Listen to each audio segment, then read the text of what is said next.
Information Station, 1370 WOCA. Ocala.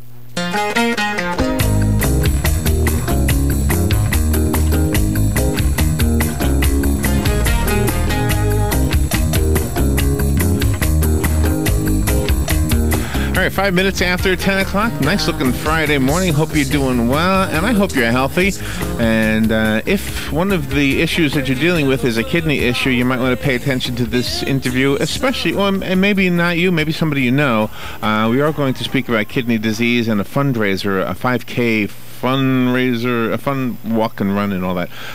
Dr. Izu Nwakobi, did I say your first name right? I asked you how to pronounce your last name. You did. Okay. Dr. Nwakobi has been with us before. He's a specialist in nephrology. I gotta ask you pronunciations of everything here. Misty Taylor, I know how to say your name. Specialist in nephrology, right? Correct. I got that. And Maria Gonzalez, nice to meet you as well, a social worker in dialysis units. We are going to talk about chronic kidney disease. We're also going to speak about the Kicking Kidney Disease 5K Run Walk fundraising event happening Saturday, March 2nd at the Florida Greenway Baseline Road Trailhead, and we'll find out all about that. And good morning, all three of you. Thank you for coming in. Good morning, Larry. Thank you. And how things been? So I've met two of you before. Yeah. Yes, we have been on twice before. Things going well? Yes. Things are going well. Are you a runner?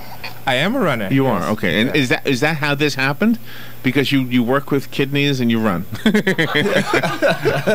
right? I think several of us that work with kidneys run, and so it's a lot more than you just run with my your kidneys. involvement. Yeah.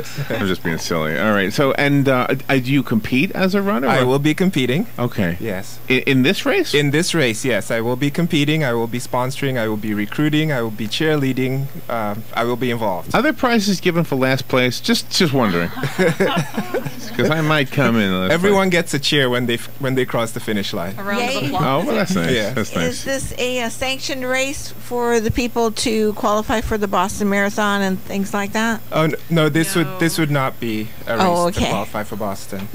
Okay. 5K seems to be something everybody's doing this except for me. It seems like 5K. We walk. It seems like everybody's doing 5Ks now. It's like used to sound like a long distance. I guess. Are we getting better at this? I know we want to talk about kidneys, but just curious. I think they're a great way just to get together and get healthy. Seems like 5Ks are just the trendy way for friends to get together and do something fun together, whether you walk it or run it. And it's healthy. It's outdoors. All right. Let's talk about the work that you do. First of all, are you from the Marion County Kidney Foundation? Is that the one common denominator? We are all representing the Marion County Kidney Foundation today. Okay. Yes. And where's your office, Doctor? My office is here in Ocala. Uh-huh. It's in South Pine Medical Park, which is off South Pine Avenue. Okay. Is kidney disease inevitable? Do we all get it eventually? We do not all get it eventually, Okay. but it is fairly common. It's estimated that as many as 26 million Americans have kidney disease at this point. If on a scale of 1 to 10 or whatever, 10 is completely on dialysis, what is 1? What is a low kidney disease? So 1 would be mildly reduced kidney function, or somebody who has a kidney problem but still maintains normal kidney function. And somebody with a stage 1 chronic kidney disease process would not have any symptoms really. They would urinate normally, really? They would feel perfectly fine, and the only way to detect this would be through doing routine physical exams, blood tests, and urine tests. Wow. And is that person inevitably going to climb that ladder? Does it progressively get worse for that person? It doesn't have to. The goal is to catch kidney disease early, because there's several things that we can do to modify the course and slow its progression. So it doesn't have to get worse if it's detected early. No symptoms at all. Using my little scale on 1 to 10, at what point does it become noticeable? Kidney disease is interesting in that by the time one starts to feel bad, it's very advanced. Oh my goodness. A lot of people could go all the way till the very late stages before they actually start to notice symptoms. Fatigue, loss of appetite, weight loss, nausea, not sleeping so well, itching, or a change in urination. Itching? Generalized itching could be a symptom of advanced kidney disease. And I hope this is not inappropriate, but itching where? All over. Okay. That narrows it Well, down. I didn't know. I mean, Gotta know. I mean, could my head be itchy from this? And what's causing the itching? Is it the toxins that are not getting filtered? It is the accumulation of toxins. No, I'm and- scratching my head. I'm getting worried here. Okay. All right. Oh, that's just said head. Oh, that was good, Robin. Okay. Well, that was a great overview, I guess, on the importance of getting a regular exam. Obviously. Okay. How does the social worker aspect fit into all of this with the patients and their families? Well, basically, within social work, one of the things that we look at is the high cost of kidney disease and ESRD, which is end-stage renal disease. We know that for hemodialysis patients, which are patients that do hemodialysis within the centers or within the home, there could be a cost of $80,000. For patients that do PD, which is peritoneal dialysis, a different type of dialysis that goes through a person's stomach, they could go to, it's for a cost of $61,000 per year per person. But if a person does a transplant and keeps his body healthy until transplant comes, it could be up to $29,000. We have patients that basically in our clinics that do need a lot of financial resources, and we think that the Marion Kidney Foundation is here because they're the ones that are able to help them through the financial crisis. As you heard Dr. Wacoby say, many people do not know that they have CKD, which is chronic kidney disease, until the last stages. Yeah. Most of them have not saved resources for a type of condition like this. I would imagine, yeah. So the social worker is the one that goes out and works with all those psychosocial factors and helps them financially and helps them get insurance and helps them get all these things to cover for the cost of kidney disease. So you've got a big job. Yes, we do. Wow. And does the money come from everywhere you can think of, or does the government, do we as taxpayers chip in, I guess? Well, the Marion County Kidney Foundation, everyone there is 100% volunteer.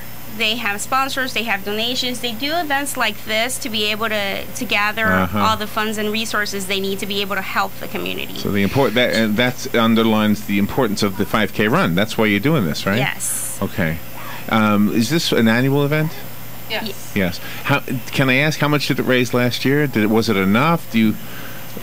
We raised over $16,000 last year. 16,000. Wow. Over 16,000, yes. Which is awesome, but one person could be 61,000. Yeah. Wow. Yeah, and we do aim to help in whatever way we can. The foundation's not able to completely pay for all of the costs of caring for these patients, but last year we gave grants to about 150 dialysis patients. So what do you do? Do you sometimes have to just take the hit? I mean, as a doctor, do you do you sometimes do the work and then, well, there's nothing I can do. You know, I'm just gonna help out. We always do the work. We do what needs to be done for the patients first of all, and whatever the circumstances. Yeah, not that I want to talk anybody into being a deadbeat, but the idea is that we know that our doctors are giving more than we realize. There's a lot of people out there who are just getting cut free and so we need to do our part. So all we need to do is run, huh?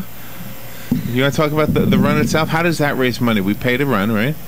Yes, it's $20 to race. Okay.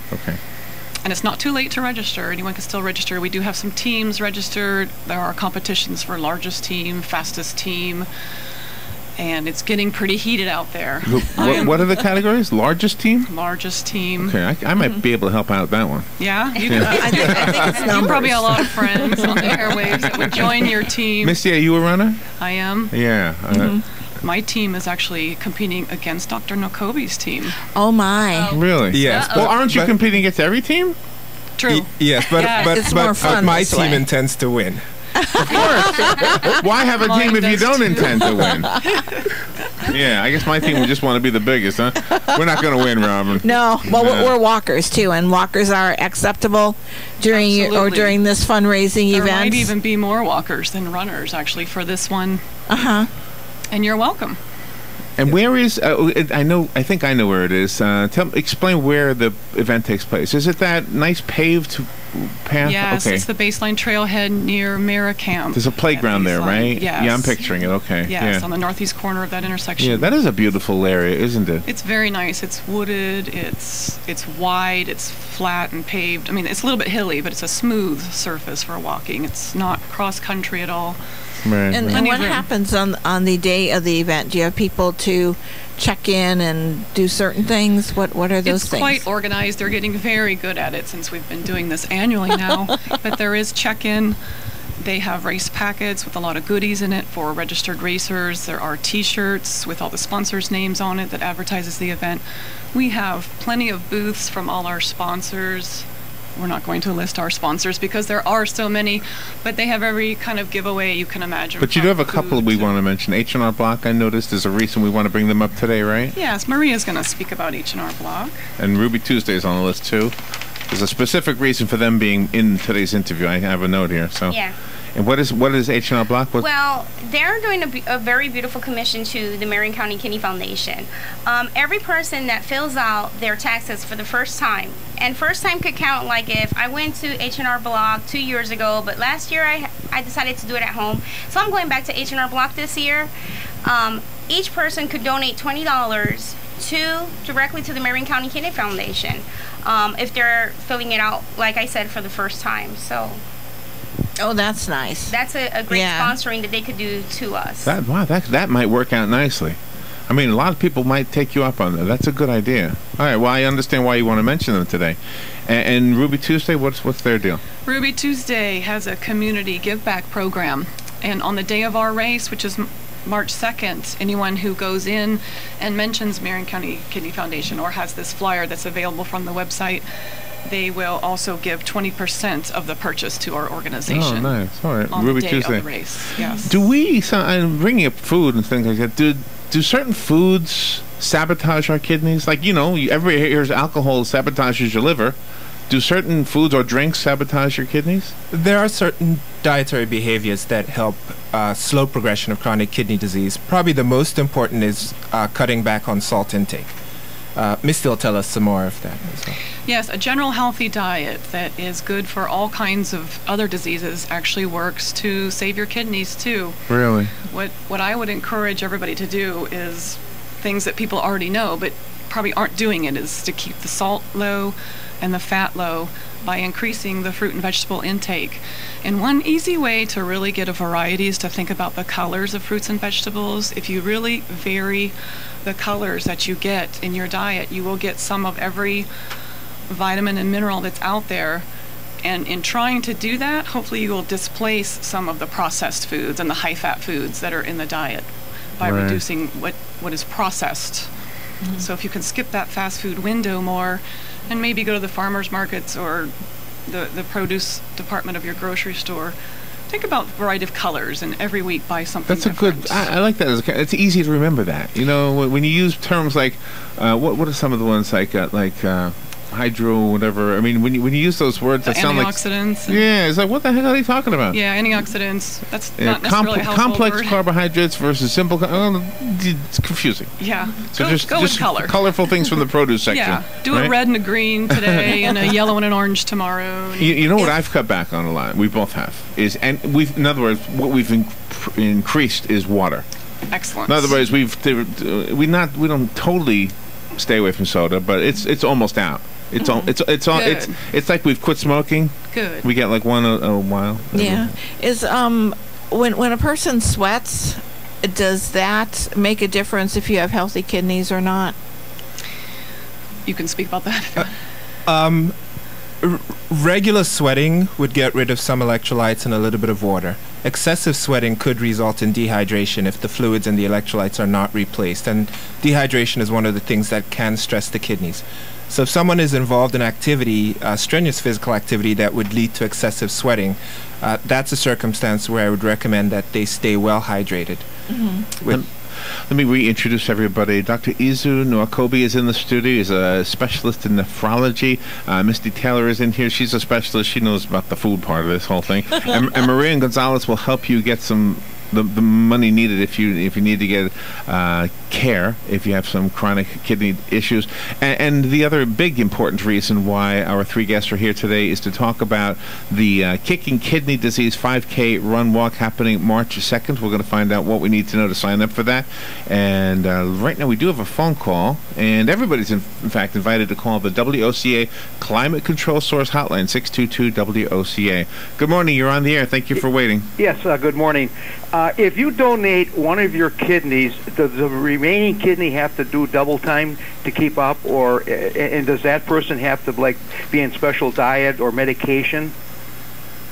That is a great question, and there's a lot of history, a lot of records, and a lot of research that has been done on people who have donated one kidney. Yeah.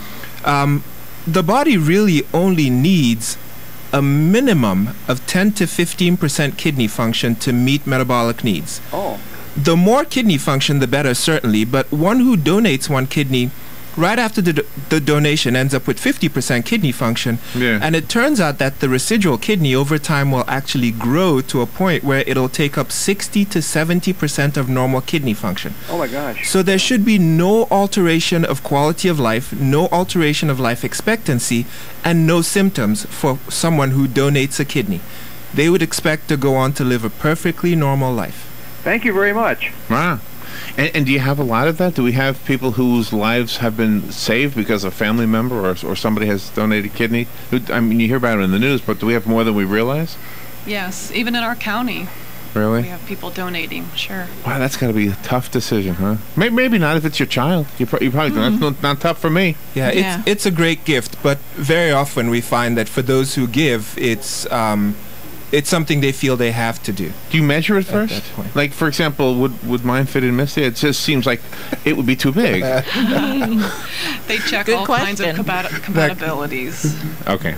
Blood That was a type. silly question, but there's a real serious answer, isn't it? So it could be. I mean, our kidneys, they're not all the same size, right? Not all the same size, but we have had patients, for example, get kidneys from a baby who was, terminal. So one grown man would get like two baby kidneys that would grow and serve him the rest of his life. It's a sad thing, but what a great way to use those organs. And when you do a kidney transplant, is your life expectancy cut short with the person that has given the kidney and then also the person that's receiving it? So for the donor, the life expectancy is the same after donating a kidney.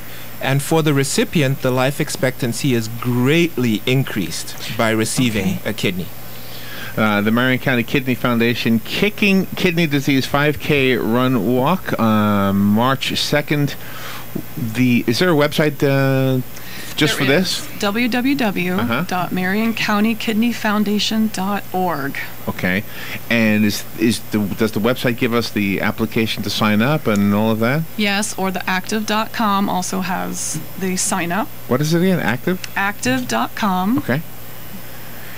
And your phone, what is the phone number over there? We're not done yet. I'm just making sure we have everything. For more information on this race, the phone number is for Dolores Pena, and she's at 352-671-5013. Okay. How does someone get involved with Marion County Kidney Foundation? They want to be a volunteer and share their fields of expertise. How do they do that? I think calling that phone number and letting Dolores know that you have time and are willing to support this cause. We have a lot of need for volunteers, and we have a lot of things for people who would like to help to do. So contact Dolores. This is going to sound like a crazy way to lead into this question, but we had an article one time. I don't know that I believed it, but it was dog food so your dog wouldn't poop, okay? Ever. Yes. Because the food was totally used by the dog. There was no waste material in it. So I know that sounds dopey. But is it possible, if you have a compromised filtration system, your kidneys, right, that you could literally eat and drink things that did not need to be filtered out completely? So one of the ways in which we can delay the need for an intervention for people who have advanced kidney disease is to decrease some of the electrolytes and the nutrient loads they get in their diet. And that way they don't make as much waste products and they don't have as much to be eliminated. It's reasonable to use that on a short-term basis, a day, 2 days, a few days on the outside, but for a long-term treatment strategy, the person would end up starved of nutrients. So it's really not practical as a long-term treatment strategy. And is there anything, like you've been doing it a long time, has technology improved dialysis from what was maybe around 10, 20 years ago? The basic process itself is the same, but technology has helped a lot of the equipment we use, the dialyzers we use, and a lot of the, there's been a lot of research also on how best dialysis can help patients, how much dialysis produces the best outcomes, and what additional medications we can give within dialysis to optimize the person's health. So things have advanced a lot in the last several years. And now earlier what you said was fascinating, that people sometimes don't know that they have kidney disease until it's well advanced. I mean, we're always told from a young age to check the color of the urine, so even that won't give you a clue. You cannot tell how well the kidneys are getting rid of waste products by looking at the urine very often. A lot of people who have kidney disease will make normal volume, normal color, normal smelling urine, and there would be no indication from looking at their urine that their kidneys are not working well. The only way at the early stages to detect this is through blood tests and urine tests. That is absolutely a valuable bit of information. There. And it's, go ahead, I'm sorry. We have a lot of people starting dialysis. I work in kidney centers for dialysis, so this is end stage. And a lot of people come in and had no idea that they had bad kidneys until now they are completely failed, and there's nothing we can do to back up and fix those. Oh, my goodness. So, and the thing that... Misty, just turn that mic closer to you. The thing that stands out to me is when they are proud that they have not been to the doctor in 25 years or so. They never felt bad enough to actually go to a doctor instead of just taking the preventative side and going to check anyway. Because the top two causes of kidney disease are diabetes and high blood pressure now.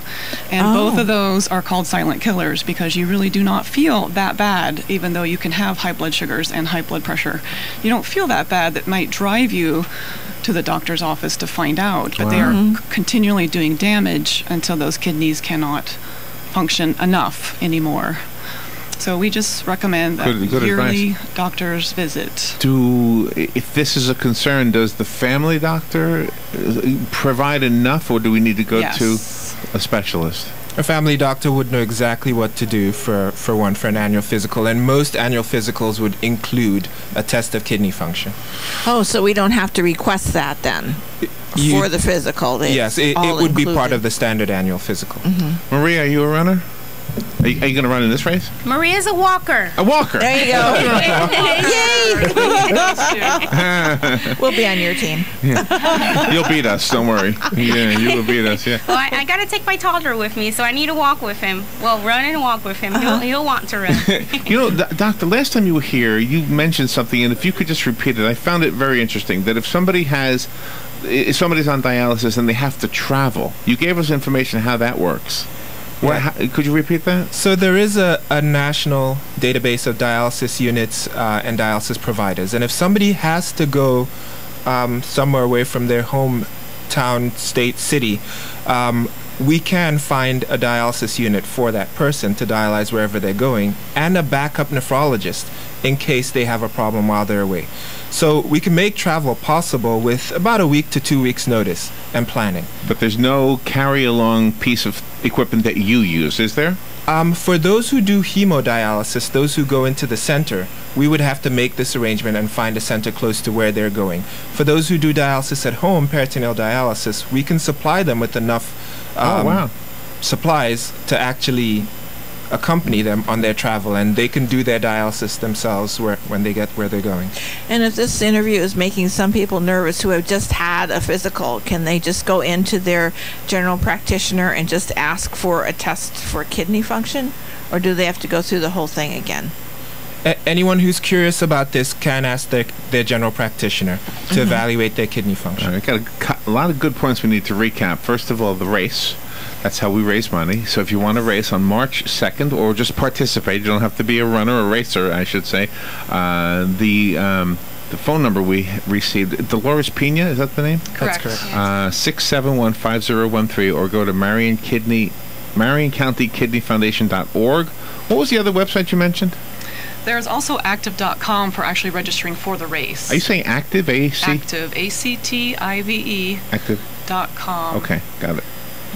And the other important information, obviously, this seems hugely important, is to get checked.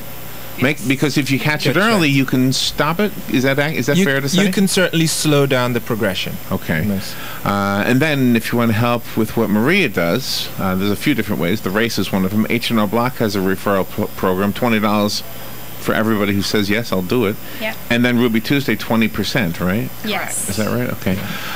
Thank you all. You make our lives better, and I hope you realize that we appreciate that. But one of the things that we Larry. can't forget is to tell Larry happy birthday. Happy birthday. Happy birthday, Larry. Thank you very much.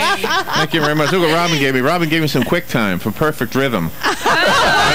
I don't know if you've ever heard of that before. Yeah, I hope it's not bad for my kidneys, but it's called QuickTime for Perfect Rhythm. All right, we'll take a little break, and thank you. We'll take a break and be right back. Okay, guys, listen up. It's that time of year again. Little chocolate hearts, roses, earrings. Valentine's Day's coming up. Last year you got me slippers that didn't fit. The year before, it was that steering wheel cover for my car. And don't even get me started on the vacuum cleaner incident. Now, don't get me wrong, flowers and jewelry would be nice, but this year I'd like something I can thank you for every single day. That new bathroom I've been dreaming about. You know, the one with the rain heads, body sprayers, touchless faucets, bidet, and even the seat warmer. So here's what you do.